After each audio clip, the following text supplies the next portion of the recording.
আসসালামু আলাইকুম স্টুডেন্টস, আজি আমি পড়িম ক্লাস 10 ম্যাথ চ্যাপ্টার নাম্বার 5 সমান্তর প্রগতি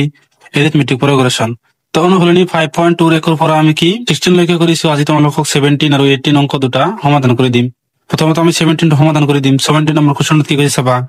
3 8 13 ডট ডট 253 এই সমান্তর প্ৰগতিটোৰ শেষৰ ফালৰ পৰা 20তম পদটো নিৰ্ণয় কৰা। চাবা স্টুডেন্ট, আমি কোৱেশ্চন নম্বৰ কিমান সমাধান কৰিম? 17 সমাধান লিখি দিয়া।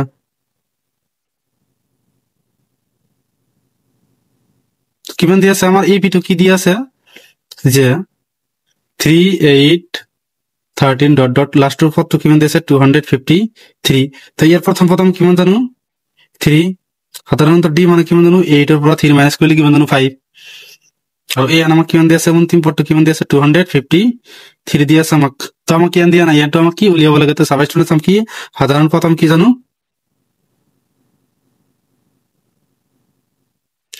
an is equal to এক সাধারণ পদ কয় বা এনতম পদ বুলি কয় যে a plus n minus 1 into d। এর আমি কিমান জানো 253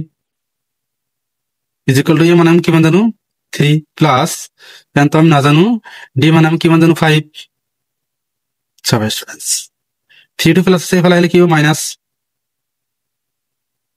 is equal to ওখানে কিমান থাকে n মাইনাস 1 ইন্টু 5। তো এর পরে এটা মাইনাস করলে কিমান হবে 250 ডিভাইড বাই কিমান হবে 5, যেহেতু 5 টো পূরণ হিসাব আছে ফেলাইলে কি হবে ডিভাইড ইজ ইকুয়াল টু আমি কি লিখিম n মাইনাস 1। তো ইয়ারে এটা ভাগ করলে কিমান ধরো আমি 50, এতে হলে আমি কিমান পালো যে 50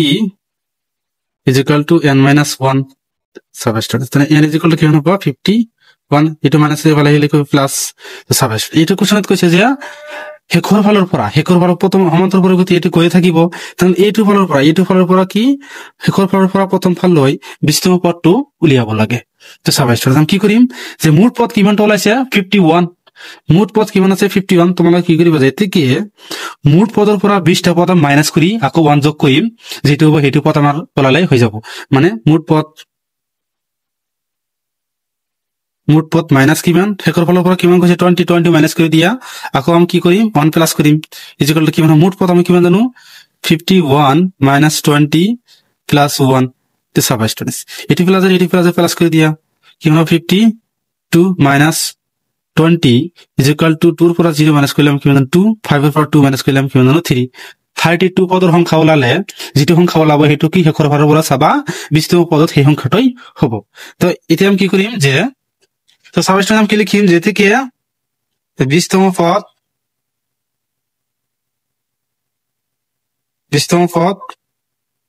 যেটো ওলাব 32 নম্বৰ পদটো হেটি ওলাব 32তম পদ। প্ৰথমৰ পৰা তুমি 32 নম্বৰ পদ যেটো সংখ্যা ওলাব আৰু হেকৰ ফালৰ পৰা 20তম পদৰ সংখ্যাটো একে ওলাব। তো সাবস্টিটিউট আমি তেনেহলে এটা উলিয়াম, এটা ওলালে তোমালোকে গম পাবা। তেনেহলে আমি কি লিখিম যে an is equal to a plus n minus 1 into d। তো এর মানে আমি কিমান জানো এটা আমি কি আন ধরিম। তো এটা যদি আমি কি করি n টুর মান আমি 32 ধরি, 32 তম পদটো উলিয়াম। তাহলে আমি কি a 32 is equal to a plus n মানে আমি কি জানো 32 minus 1 d মানে আমি কিমান জানো 5। সাবস্টিটিউটস a মানে আমি কিমান জানো a মানে আমাক কিমান দিয়া আছে 3, তো মানে আমাক কিমান দিয়েছে 3 টু এর বহাই দিয়া 3 প্লাস 32 ফ্রম মাইনাস করলে কিমান হবে 31 ইন্টু 5 ফোন করে দিয়া 3 প্লাস 5 গুণ 5 3 5 গুণ 15 সাবস্টিটিউটস 155 এর লগত 3 যোগ করলে কিমান হবে 158। তো 32তম পদৰ প্ৰথম ফালৰ পৰা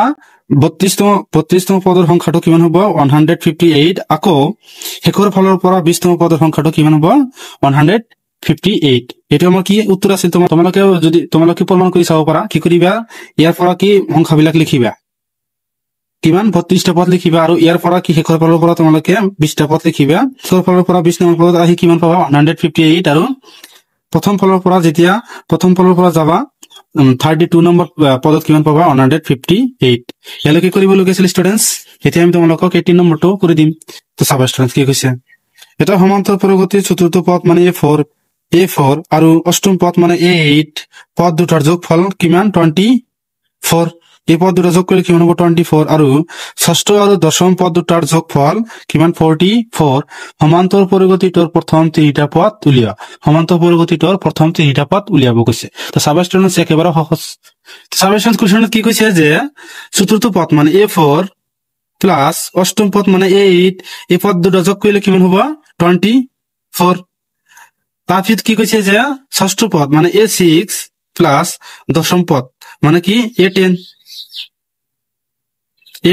এই পদ দুটা যোগ করে কি ষষ্ঠ পদ আৰু দশম পদ এই পদ দুটা যোগ কৰিলে কিমান হ'ব 44 তেনে ইয়াৰ পৰা আমি কি লিখিব পাৰো চাবা যে a4 plus a8 is equal to আমি কিমান জানো 24 তেনেহলে আমি কি লিখিম ইয়াৰ সাধাৰণ হিবিলাক লিখিম যে a4 সাধাৰণ কি হ'ব a plus 3d plus a8 or কি সাধারণ আর এটা কি হবে a plus 7d is equal to কিমান হ'ব 24 তো এতিয়া আমি কি যোগ কৰি দিম a আৰু a যোগ কৰিলে কিমান হ'ব 2a প্লাস 3টা d আৰু 7টা d যোগ কৰিলে কিমান হ'ব 10টা d ইজ ইকুয়াল টু 24 ইয়াত তোমালোকে সমীকৰণ নম্বৰ 1 নম্বৰ দি দিবা তাৰপিছত কি এটো আমি এতিয়া লিখিম যে a6 plus a10 is equal to কিমান 44 তো ইয়াৰ সাধাৰণ হেতু কি হ'ব a প্লাস 5d প্লাস ইয়াৰ সাধাৰণ হেতু কি হ'ব a plus 9d is equal to 44 যোগ কৰি দিয়া কিমান হ'ব 2a প্লাস a আৰু a যোগ কৰিলে কিমান হ'ব 2a 5d আৰু 9d যোগ কৰিলে কিমান হ'ব 14d ইজ ইকুয়াল টু কিমান হ'ব 44 ইয়াক তোমালোকে সমীকৰণ নম্বৰ 2 নম্বৰ দি দিবা তো 1 নম্বৰ আৰু 2 নম্বৰ পাইছো তেনেহলে এতিয়া আমি কি কৰিম 2 নম্বৰৰ পৰা 1 নম্বৰ মাইনাস কৰিব পাৰা বা 1 ৰ পৰা 2 মাইনাস কৰিব পাৰা আমি কি লিখিম যে 2 ৰ পৰা 1 মাইনাস তো 2 নম্বৰ কি দি আছে 2a plus 14d is equal to 44 আৰু 1 নম্বৰ কি দি আছে 2a plus 10d is equal to 24 minus কৰি দিয়া 2a 2a ক্যান্সেল আমি 14d ৰ পৰা 10d মাইনাস কৰিলে কিমান হ'ব 4d ইজ ইকুয়াল টু 44 ৰ পৰা 24 মাইনাস কৰিলে কিমান হ'ব 20 d ইজ ইকুয়াল টু কিমান হ'ব 4 5 গুণ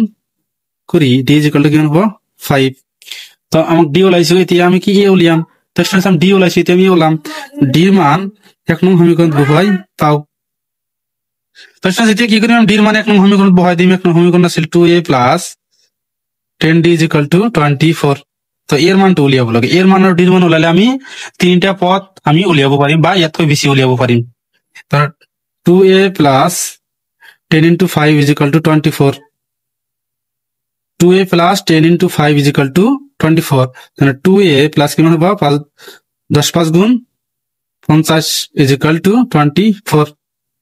তাহলে 2a is equal to আমি কি লিখিম 24 80 প্লাস সকলে গলে কি হ'ব মাইনাস তো স্টুডেন্ট চাবা কি -50 লগত প্লাস 24 কইলে কি হ'ব -26 তাহলে 2a is equal to কি হ'ব -26 2 ৰে এটো ডিভাইড কৰিলে কি হ'ব 13 তাহলে a is equal to কি পালো আমি 13 তো প্ৰথম পদ আমি কিমান জানো 13 তো ইয়াৰ পিছত আমাক তিনিটা পদ লাভ কৈছে সাবস্টিটিউশন আমি কি প্ৰথম পদ আমি কিমান জানো -13 আৰু d আমি কিমান পাইছো 5 তাহলে প্রথম পদ আমি পাইছো দ্বিতীয় পদ আমি উলিয়াম তৃতীয় পদ আমি কি জানো a প্লাস d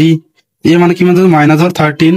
প্লাস কিমান আছে d মানে 5 তো -13 এর লগত প্লাস 5 কইলে কিমান হ'ব -8 দ্বিতীয় পদ আমি কিমান পালো -8 তারপর তৃতীয় পদ উলিয়া তৃতীয় পদ জেনারেল হেতু কি হ'ব a প্লাস 2d a মানে কিমান জানো 13 প্লাস 2 into 5 কিমান হ'ব -13 প্লাস 10 5 2 গুণ 10 -13 লগত প্লাস 10 কইলে কিমান হ'ব -3 তাহলে তৃতীয় পদ আমি কিমান পাইছো -3 লিখিবা যেতে কি তিনটা পদ ইজ ইকুয়াল টু কিমান হ'ব -13 -8 তারপর কি -3 এলাকে কৰিব লোক স্টুডেন্টস থ্যাংক ইউ স্টুডেন্টস